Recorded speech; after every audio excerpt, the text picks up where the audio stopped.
So the feds came out to say that Jeffrey Epstein was not murdered, did not blackmail prominent figures, and did not keep a client list. And literally, no one believed that. You know, it's the weirdest thing. Do they know we can just look up transcripts and interviews from court records and stuff like that? Really banking on our bad memories and laziness, I guess. Anyway, we're going to look into two of those claims tonight, the blackmail and the client list. Now, the blackmail? Well, oddly enough, I feel like that aspect is pretty well documented. From court records to FBI testimony, you name it. However, the client list is a little bit more complicated. For example, I don't believe there's a document left over in some government vault somewhere with a list of names that says guilty. And on top of that, everyone has their own interpretation of what this list actually means. But to me, the whole idea stems from the already available flight logs to his private island, that infamous Rolodex from his Palm Beach mansion, victim statements in court, and all the unsealed records from the Ghislaine Maxwell trial. You could cross-reference those with visitor logs, names mentioned in testimonies, and the evidence of who is really tied to this operation. And then, only then, do you start to get a sense of who his clients might have been. Yeah, so you know what I mean. But after hearing all the crazy stuff in this video, combine that with all the crazy stuff that you know about, and ask yourself, do you believe these corrupt and depraved people will follow some document retention laws? Alright, they're criminals, man. They don't care. Yeah, exactly. Alright, so with that out of the way, let's get into some of the missing evidence because, man, it tells a story all on its own. Hard drives vanishing, safes are emptied, and CDs are gone before the feds could grab them. It's a pattern.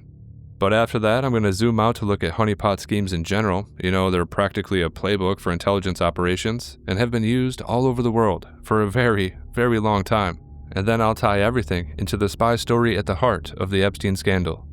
A lot of history there too. Now, the saga of missing evidence in the Epstein case actually spans multiple investigations, going back to his sweetheart deal back in the day. And of course, this is where our distrust of the official narrative begins.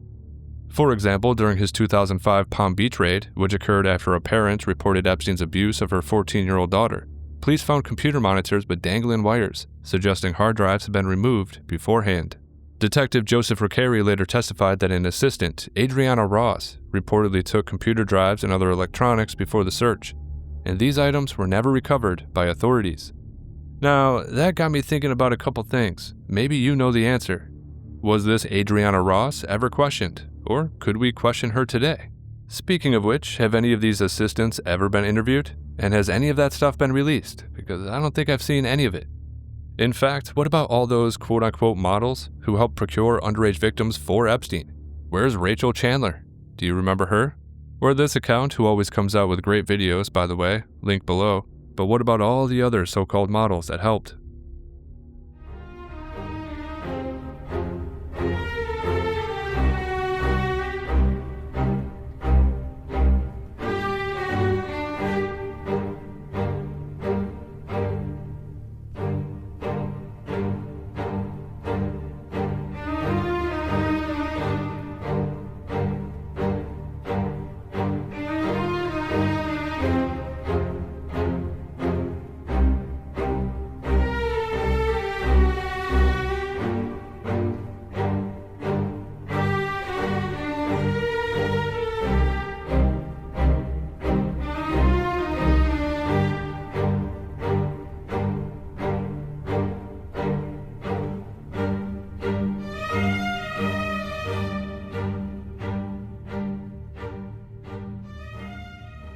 Oh, I see.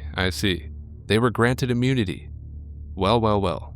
Anyway, besides the lady henchmen of Epstein vanishing into thin air, there's a pattern of evidence going missing before it's officially collected by the feds. This sort of thing happened at every single raid.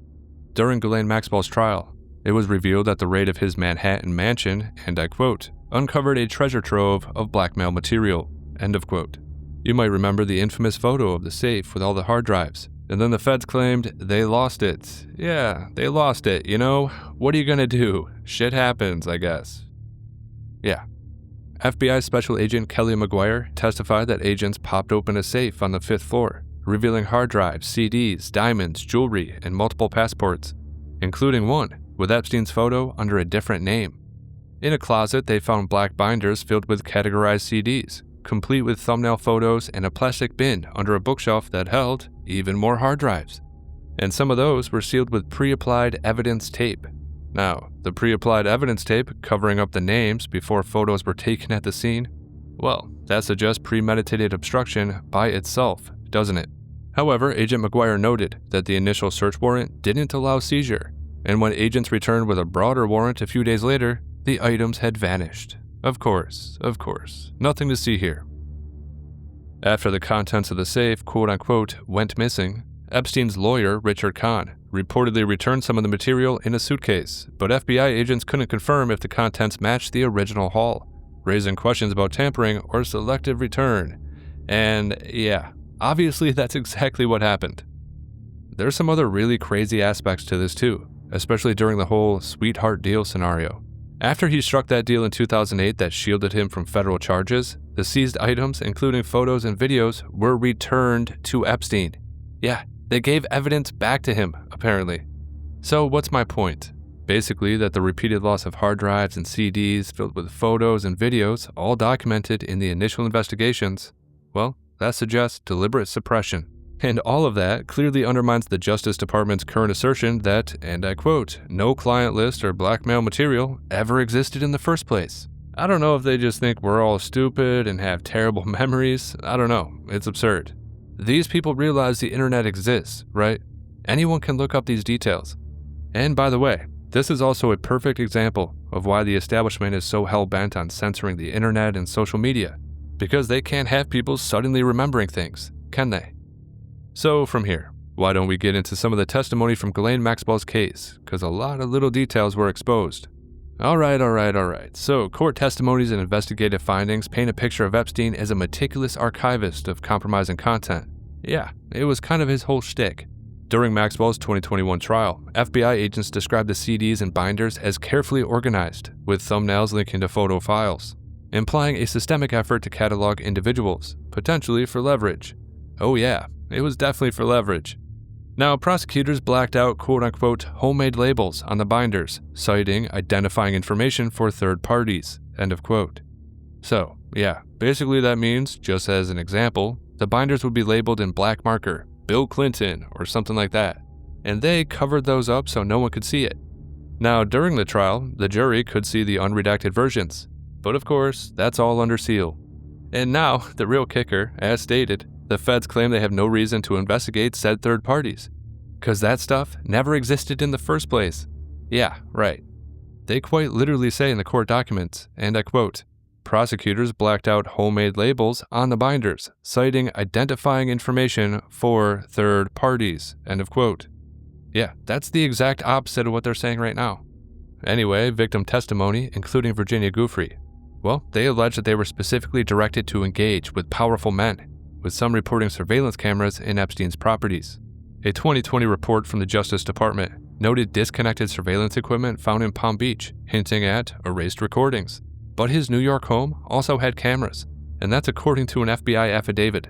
And as widely reported, the eugenics lab, the New Mexico ranch, had cameras wired in every single room. In fact, you can find the blueprints and the floor plan from this quote-unquote Zorro ranch, and as it turns out, he had 3 computer rooms, and I quote, the size of houses, to spy on famous guests, including Prince Andrew. And speaking of Prince Andrew, apparently they just cleared him and told him that he can now travel the world without worrying about being arrested. Yeah, just great. Really, really great. Anyway, on those surveillance rooms, and I quote, these rooms were enormous, bigger than houses. I have no idea why anyone needs so many computers in one room, end of quote. Well, I could think of a few reasons as to why he wanted them, can't you? And I quote again, there were pinhole cameras to record everything on every single estate. The cameras were ubiquitous. You couldn't see them unless they were pointed out to you, end of quote. And Maria Farmer claimed, and I quote again, all of Epstein's residences had these mechanical rooms and tunnel systems. I know this because Epstein told me, end of quote. So yeah, those details alone align with theories of honeypot schemes, where Epstein may have gathered compromat to blackmail politicians, which is, clearly true in my opinion. Attorney General Pam Bondi claimed that tens of thousands of videos involving minors existed, but that was later downplayed by FBI Director Kash Patel, which just adds to the confusion. Yeah, lots of questions about how this whole thing was handled. The pattern of lost hard drives, vanished CDs, and redacted documents suggest a cover-up rather than mere oversight. I mean, the fact that the DOJ released a memo stating no basis to investigate third parties is clearly insane, because it's been repeatedly mentioned in court that they did have binders with names of people on them, photos and videos. Yeah, they just want you to forget all of that stuff. On top of that, Epstein's elite connections, mentioned in unsealed documents like Bill Clinton and Prince Andrew, and really, many others. And his 2008 plea deal negotiated under pressure to quote-unquote leave it alone due to alleged intelligence ties. Well, given that information, how in the hell could you trust anything, right?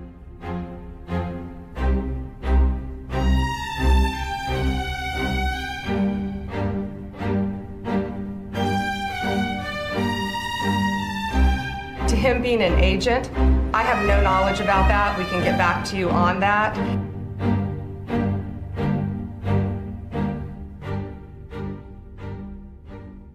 But there's more, because this stuff runs deep. Let's go over the history of the case, all the things that the government would like you to forget. And to do this, we're going to check out the work of Whitney Webb, which, by the way, is unparalleled, and you can find a link in the comments. Yeah, the government would like you to forget that the dark web of power behind Jeffrey Epstein's empire was clearly not just about personal gain, but as stated, was a deliberate intelligence operation that spans decades, hell, almost a century, really. From his ties to Robert Maxwell's Mossad-linked operation, to his mentorship under mob-connected figures like Stephen Hoffenberg, Epstein's rise was no accident. The articles that she put out traces his connections to powerful networks like Leslie Wexner, the Mega Group, and figures like Adnan Khashoggi, revealing a blackmail operation that was specifically designed to trap politicians in compromising situations.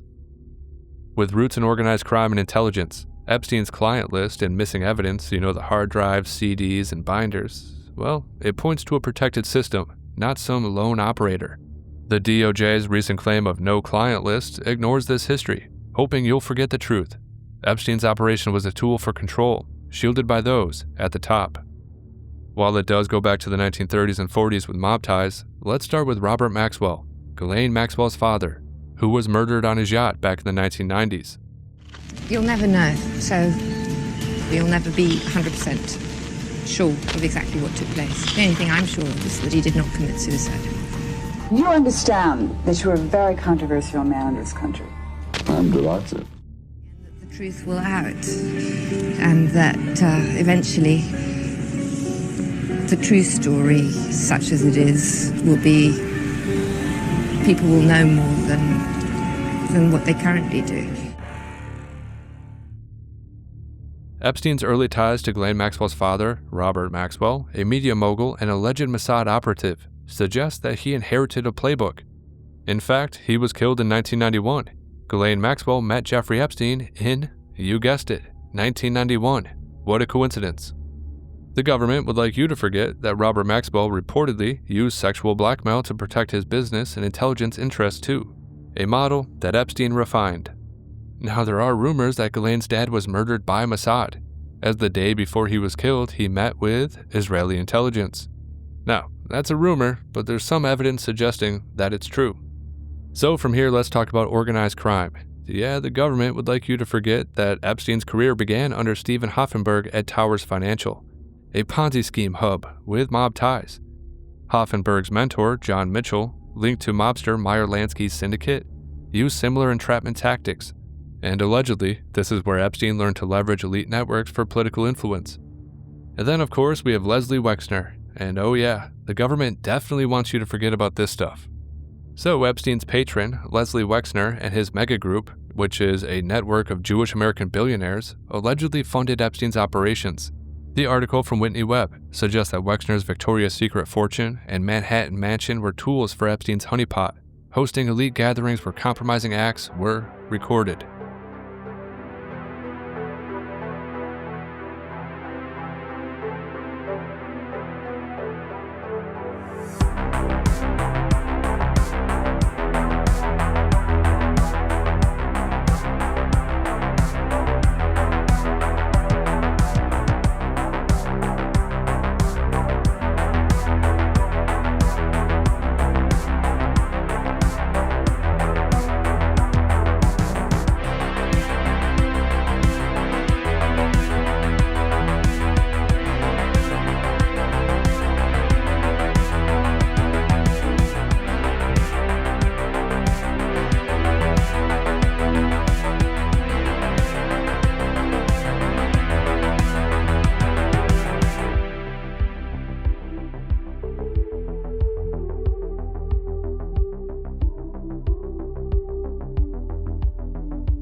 And likewise, the government wants you to forget about the Adnan-Khashoggi connection. So Epstein's link to an arms dealer named Adnan Khashoggi, who ran honeypots for intelligence purposes, point to a broader pattern. Khashoggi's parties in the 1980s, like Epstein's later events, allegedly trapped politicians and businessmen too. So yeah, you can bet the government also wants you to forget about the rich history of honeypot schemes throughout the world. It's absurd to believe that this doesn't happen. In fact, it's the easiest way to control people. Intelligence agencies like the KGB and MI6 used quote-unquote swallows, which were seductive agents, to entrap diplomats and politicians. The Soviets' honey traps during the Cold War targeted Western officials, often in hotel rooms rigged with cameras. Sound familiar? Yeah. However, in the US, mob figures like Meyer Lansky, tied to Epstein's early mentors, used gambling dens and brothels to compromise politicians in the mid-20th century, a tactic that intelligence agencies later adopted. In fact, there was actually a brothel just busted that catered to high-profile people in the DC area, and this was revealed pretty recently. These honeypot schemes are all over the place, and it wasn't just an Epstein thing. But there's more. The government would like you to forget that the CIA's MKUltra program and FBI's COINTELPRO in the 1960s and 70s allegedly used sexual blackmail to control both activists and officials. Yeah, you might have heard about the Hoover files, which J. Edgar Hoover kept quote-unquote files on public figures and their private lives. That's a notable example. But the same thing happened to Martin Luther King, which is why his family has fought disclosure publicly. They don't want that stuff coming out either. But you know, honeypot schemes are a staple of Mossad operations as well. Israel's Mossad, linked to Robert Maxwell, has been accused of using honeypots to secure influence, such as compromising politicians for pro-Israel policies. And so Epstein's alleged Mossad ties via Ghislaine Maxwell fit that pattern. But let's go even deeper into that story right here. Hidden in plain sight, the shocking origins of the Jeffrey Epstein case. Whitney Webb unveils a chilling web of corruption, blackmail, and organized crime that stretches far beyond Jeffrey Epstein's notorious exploits, implicating powerful figures in U.S. politics, intelligence, and the mob. Jeffrey Epstein, convicted of sex trafficking minors, was not an isolated predator, but a successor to a sophisticated blackmail network rooted in Prohibition-era organized crime, which evolved into a tool for political and intelligence manipulation by the 1950s. Webb argues this operation, deeply entwined with the U.S. government, was a racket too big to fail. So why don't we talk about the mob connection, Meyer Lansky and Louis Rosenstiel. Now this story begins with Samuel Bronfman, a Canadian liquor baron tied to the National Crime Syndicate led by Meyer Lansky. Bronfman's bootlegging empire connected him to Louis Rosenstiel, a mob-linked businessman running Schenley Industries. Rosenstiel, who was close to FBI Director J. Edgar Hoover, orchestrated blackmail parties at the Plaza Hotel, exploiting young boys and recording interactions for leverage, as testified by his fourth wife, Susan Kaufman. These claims were deemed credible by Judge Edward McLaughlin and corroborated by multiple witnesses. Now from here, let's get into Roy Cohn, the blackmail baron. Yeah, the government definitely wants you to forget about this. By the 1950s, Rosenstiel's operation expanded under Roy Cohn, Senator Joseph McCarthy's chief counsel during the anti-communist era. Cohn, known for predatory behavior, trafficked minors, and recorded compromising interactions to control politicians and media moguls. His influence persisted into the Reagan era as a Republican quote-unquote fixer and mentor to Donald Trump, with connections to Barbara Walters and even Rupert Murdoch. After Cohn's death in 1986, evidence suggests that Epstein inherited that role. So, do I have more stuff that the government doesn't want you to know about? You bet. Let's talk about Epstein's rise and early connections. Epstein's arrest in 2019 reignited scrutiny of his ties to figures like Bill Clinton and Leslie Wexner, who bankrolled him. In fact, you remember William Barr, the guy that Trump had in his first administration? Well, apparently his father hired Jeffrey Epstein at the Dalton School, marking an early link. And of course, I was not shocked to learn, but William Barr even stopped probes into the CIA's love traps in the 1970s, hinting at institutional protection. He comes from Coney Island, from a working class family in Coney Island. He could have been chosen earlier to be part of this as a young man. Who would have recruited him at a young age? So he was a college dropout. How many years were you in college? I believe 2. What'd you study? Physics. Well, isn't it true that You were a teacher at the Dalton School in New York after college. William Barr, the Attorney General under Donald Trump, who covered up Epstein, his dad was running Dalton shortly before Epstein got hired there. The narrative of Epstein as some kind of lone operator just doesn't hold up. The truth exposes a systemic blackmail network protected by powerful institutions. Whitney Webb's meticulous research, drawing on court testimony and historical records, urges a reckoning with this government by blackmail, which is entrenched in American history, sadly. But also world history, really. You gotta remember, they all do this. Now from here, why don't we jump to our other article, The Mega Group, Maxwell's, and Mossad, the spy story at the heart of the Jeffrey Epstein scandal. So, Epstein's blackmail schemes using hidden cameras to record figures like Clinton and Prince Andrew mirrored intelligence tactics. Former U.S. Labor Secretary Alex Acosta's 2008 claim that Epstein quote-unquote belonged to intelligence suggests his operation was a modern honey trap serving Israeli interests. So who's a part of this mega group? Well, it was founded in 1991 by Leslie Wexner and Charles Bronfman. The mega group, oddly enough, included people like Steven Spielberg and Edgar Bronfman Sr. Ostensibly, it was philanthropic. It had ties to Lansky's National Crime Syndicate and intelligence, though. Leslie Wexner gifted Epstein a $56 million Manhattan townhouse, which turned into a blackmail hub. Where the money comes from, nobody knows. If you want to get somebody in the show, you'll never get them, but Leslie Wexner, the fellow who owned The Limited and Victoria's Secret, and was very involved with Epstein in terms of business, as much as we know. Okay, so he would know. He would know where he knows Epstein's some stuff. I mean, comes he from. had something to do with Epstein getting that 28,000 square foot apartment, okay. which I don't know. It seemed like Epstein never paid for it.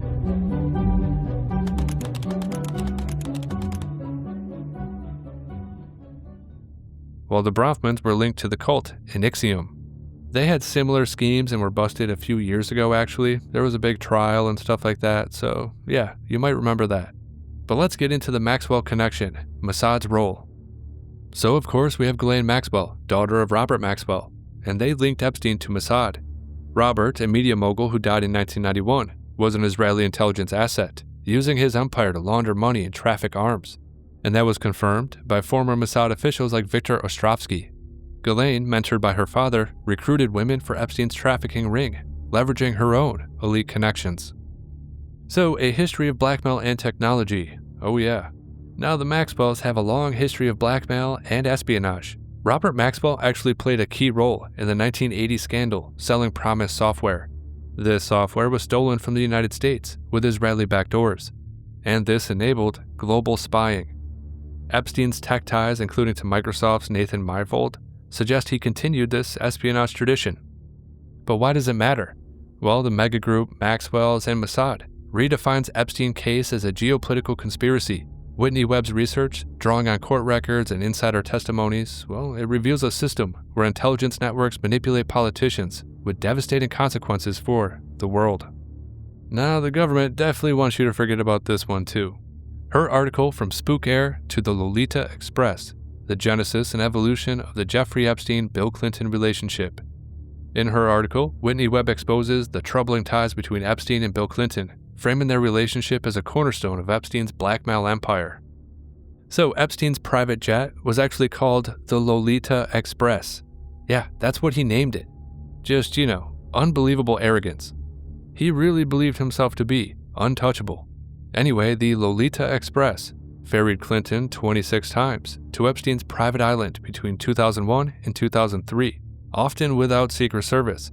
And of course, on this island, they had hidden cameras recording compromising interactions. Webb argues these flights were part of a blackmail operation targeting Clinton's political influence. Epstein's plane was a Boeing 727 and was linked to Southern Air Transport, which was a CIA front used in the Iran-Contra scandal for arms and drug trafficking. The shared tail numbers and ownership trials tie Epstein's fleet to Spook Air, which involve figures like Adnan Khashoggi. There's a lot of allegations of the CIA running drugs through the Mena, Arkansas airport during the Iran-Contra scandal. Now, back in the day, when Bill Clinton was the Arkansas governor, well, Clinton was linked to the Dixie Mafia via Dan Lassiter, a cocaine trafficking bond trader whose airline echoed Spook Air models. There's a lot of allegations of the CIA running drugs through the Mena, Arkansas airport, and that took place during the Iran-Contra scandal. However, many people assume this is what made Clinton vulnerable to Epstein's later schemes. War in Central America, drug smuggling in Arkansas, President Ronald Reagan and President Bill Clinton, the subject of tonight's Eye on America. But first, a little background.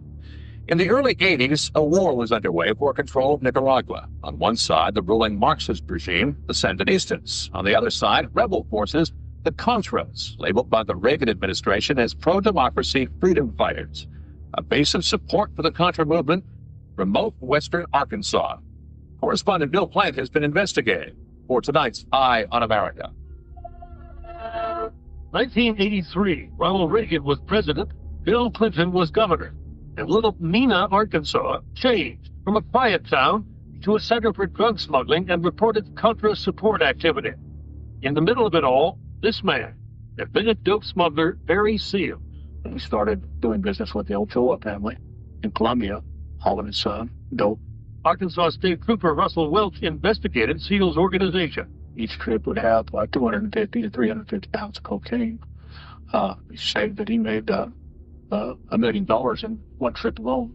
Seal built this hangar at Rich Mountain Aviation. Now Epstein's ties to Bill Clinton in the 1990s, facilitated by Leslie Wexner and Ghislaine Maxwell, deepened through post-presidency ventures like the Clinton Foundation. In fact, you can find testimony that Epstein was directly involved in the creation of the Clinton Foundation, which is pretty crazy. Now you might be asking, why does that stuff matter? Well, besides the obvious, from Spook Air to the Lolita Express, well, this reframes the Epstein-Clinton relationship as a linchpin in an intelligence and crime syndicate. Whitney Webb's research really highlights how covert operations shape U.S. politics in general. Now, we're almost done, but from here, let's get into more of the Maxwell family as a whole. In her 2020 article, The Maxwell Family Business, Whitney Webb unravels the Maxwell family's multi-generational role in espionage, organized crime, and blackmail, with Epstein as a key successor. Robert Maxwell, who died mysteriously in 1991, was a Mossad operative, using his Pergamon Press and Mirror Group to launder money, traffic arms, and gather intelligence. His Soviet and Eastern Bloc dealings, including to the Iran-Contra arms smuggling scandal, and his yacht, the Lady Ghislaine, turned into an espionage hub, positioned him as a global power player. Yeah, that's really important. The government really doesn't want people connecting Iran-Contra to all this blackmail stuff, that's for sure. So why don't we end this video with a little overview. We have ties to mob figures in the Prohibition era, a history of honeypot schemes all over the world, and a blackmail ring that continued after the death of Robert Maxwell. In fact, the Maxwells, the family business, always revolved around the blackmail schemes. We have Robert Maxwell involved in the sale of stolen Promise software with backdoors that enabled Israeli and U.S. spying. Epstein's ties to Silicon Valley and tech, well, it continued this legacy. In fact, Ghislaine Maxwell's brothers and sisters were instrumental in the development of Silicon Valley, and still are to this day. The espionage continues through their quote-unquote legitimate businesses. Yeah. Jeffrey Epstein's blackmail empire using his quote-unquote Lolita Express and Island mirrored Robert Maxwell's tactics. He was bankrolled by Leslie Wexner, and Jeffrey Epstein operated under intelligence protection, as per Acosta's 2008 claim. Robert Maxwell's 1991 death, Epstein's 2008 plea deal, and Ghislaine's delayed prosecution suggest an institutional cover-up, with William Barr's ties raising further questions. Quite the web they weave, huh? And so why does the Maxwell family business matter? Well, as I said before, it reframes Epstein as part of a multi-decade espionage dynasty, and that seems pretty important to me. I don't know about you. So there you have it. The missing evidence, hard drives, CDs, binders, well, it points to a protected client list that could expose the entire political system. The DOJ's denial wants you to ignore this chilling reality. Epstein's operation was really a geopolitical chess game, directly tied to depravity. So what can we do about it? Not much, sadly, but we can call for truth and accountability relentlessly. I've seen a lot of people online worrying about how this could dismantle the world, stock markets crash, global upheaval, and a potential for outright collapse. But really, we have no idea how things will turn out if we expose the crimes of world leaders and high-profile CEOs. because we just always fall back on that excuse and never prosecute anything. However, honestly, I don't even think it would collapse. We should roll the dice and expose it all. I'd imagine the world would just keep on rolling, as usual. Now, don't get me wrong, it's going to be one big-ass speed bump. We'll get through it, that's all I know. The only change would be that we wouldn't be under the thumb of these depraved lunatics anymore. A gamble worth taking, in my opinion. The Epstein case is a black mark on justice, with missing evidence and contradictory statements fueling distrust. The DOJ's claim of no client list ignores years of testimony about Epstein's organized blackmail trove. From vanished hard drives to sealed court exhibits, the pattern protects the powerful over victims. The public deserves answers. Release the unredacted binders, the missing drives, if they still exist, and the full scope of surveillance footage. I mean, who benefits from keeping these secrets buried? Well, I'll tell you. It's the same corrupt people that we've been trying to drive out of positions of power for decades. At this point, what do we have to lose, really? You know, Epstein has been described as a sort of Rosetta Stone for political corruption in general. From financial crimes, money laundering to murder, blackmail, rogue intelligence operations, and even human trafficking. If we pulled that thread, it could all unravel. And to me, that sounds like a moral imperative, doesn't it? The fact is, until the truth is exposed, we're left in a rigged game, grasping at straws, grasping for the truth. And in this situation, the truth is exactly what the government wants you to forget.